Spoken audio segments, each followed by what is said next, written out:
Okay, now we're going to completely switch gears and look at monopoly power. What does it mean to have monopoly power? Well, when we talked about the perfectly competitive market, we said that there are two extremes if we look at the firm types. There's a perfectly competitive market and there's a monopoly, and then everything else is somewhere in between the two.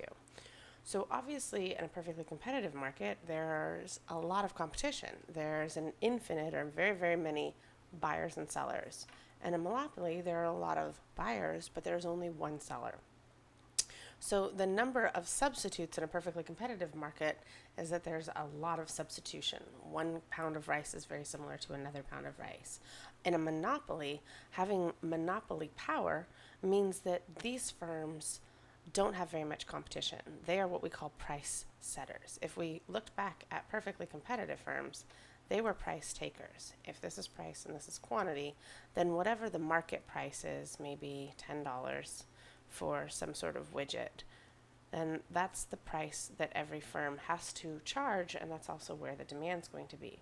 For a monopoly, students a lot of times think that since we know they're on opposite ends of a continuum or opposite ends of some sort of scale, that the price and quantity for a monopoly good is going to be, it's going to have something to do with the elasticity of the good or service. So if we looked at a perfectly competitive market, this is what we called perfectly elastic. So initially, a lot of times students think that a monopoly is going to have a perfectly inelastic demand curve.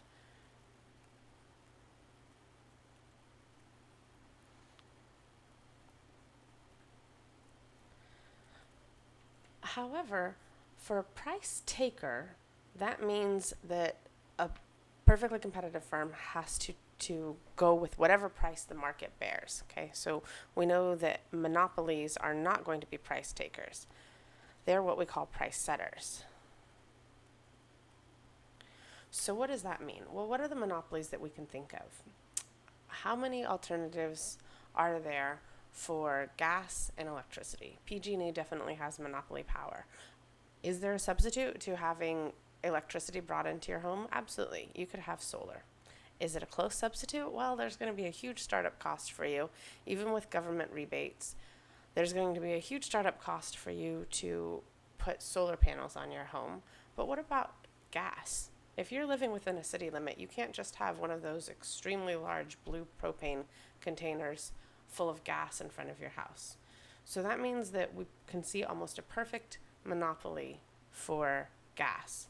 So as gas comes in to heat your home or to possibly run your stove, if this is the amount or the price of gas per cubic meter, I think gas is measured in. So let's say that gas per cubic meter is 90 cents, probably a very low estimate. If PG&E decides that they're going to increase it to, let's say, $2.50 per cubic meter, do we think that consumers are still going to have the same quantity demanded?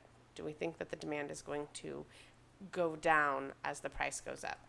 Yes, most likely we'll see that the monopoly's demand curve is subject to the law of demand, that if price decreases, quantity demanded is going to increase. So as price comes down, that's the only way that we'll see consumers are going to be increasing their demand curve. So the monopoly's demand curve looks like this. I'm using this example of a 45-degree line, but it's not necessarily always going to be a 45-degree line. But the only way that they're going to increase the quantity demanded is by lowering the price.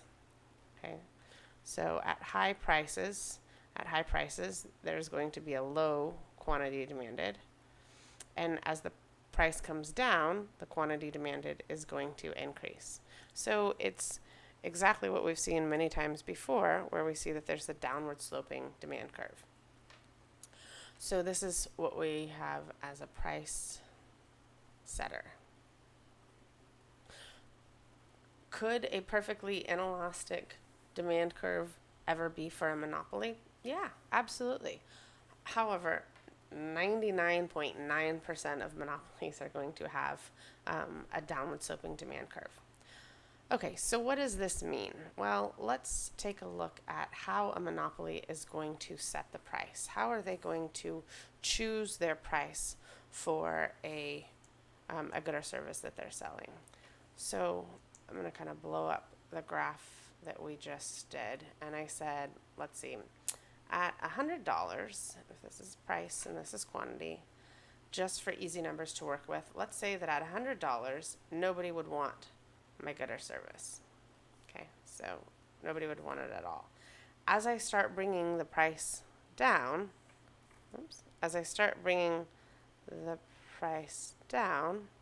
I'm able to increase quantity demanded. And let's say that I'm able to increase it to the point where if it was free, the most I would be able to give away would be 100 units. Okay. So on this demand curve, there are varying elasticities.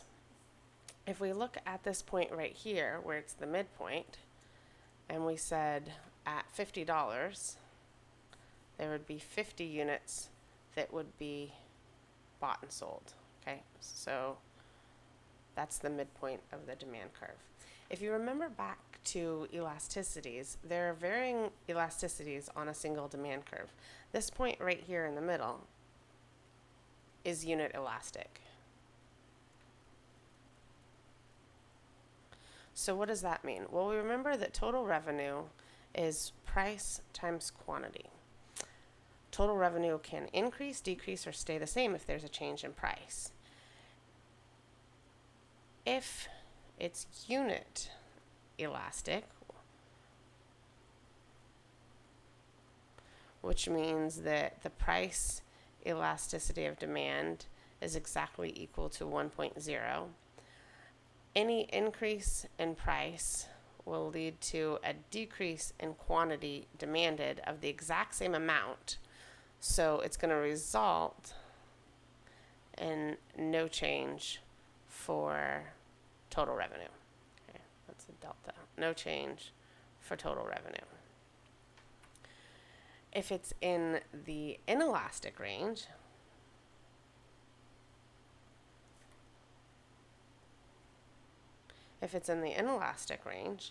an increase in price will lead to an increase in total revenue.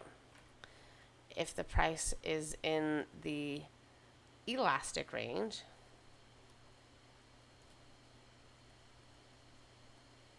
then an increase in price will lead to a decrease in total revenue.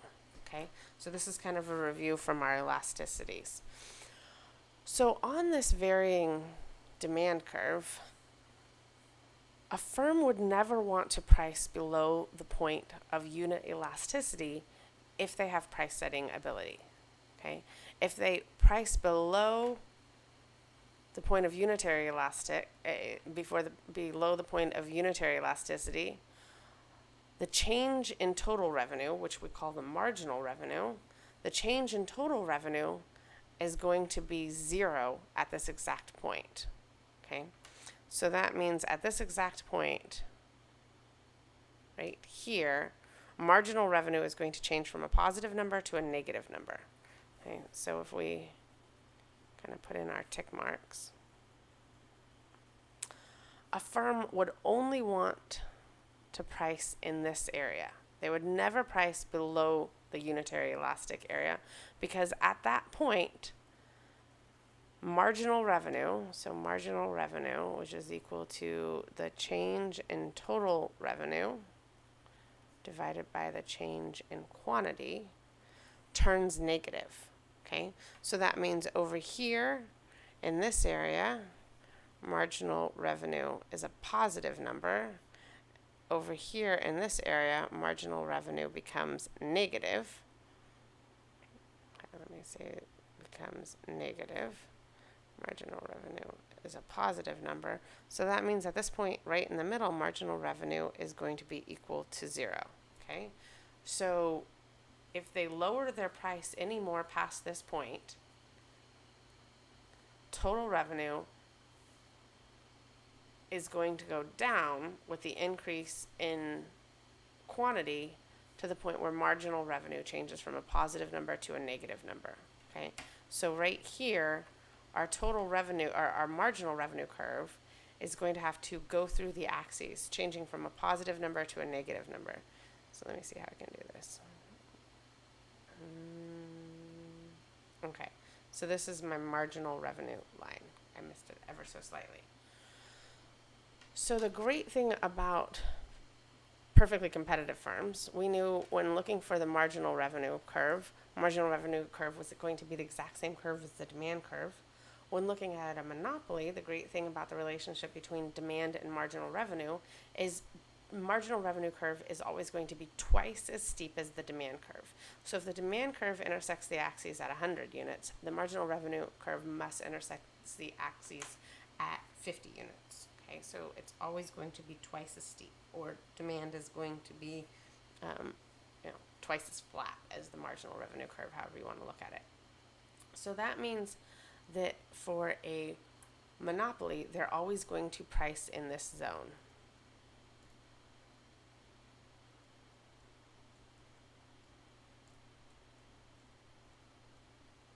Okay, in the next video, we'll look at what price do they choose in this range. There's a pretty big range that they can choose. Which price are they going to choose? One other note that I want to make right here while we're looking at the demand curve is, what about the supply curve for a monopoly? A monopoly doesn't have a supply curve. There's no reason for a monopoly to have a supply curve. They're going to pick one price in here somewhere. They're going to pick one price quantity combination, maybe that one right there, maybe this one right here, depending on the monopoly. We'll look at a couple different examples. And that's their entire supply curve. It's just a point on the demand curve that they decide to produce at. Okay, so in the next video, we'll look at how a monopoly chooses the price quantity combination.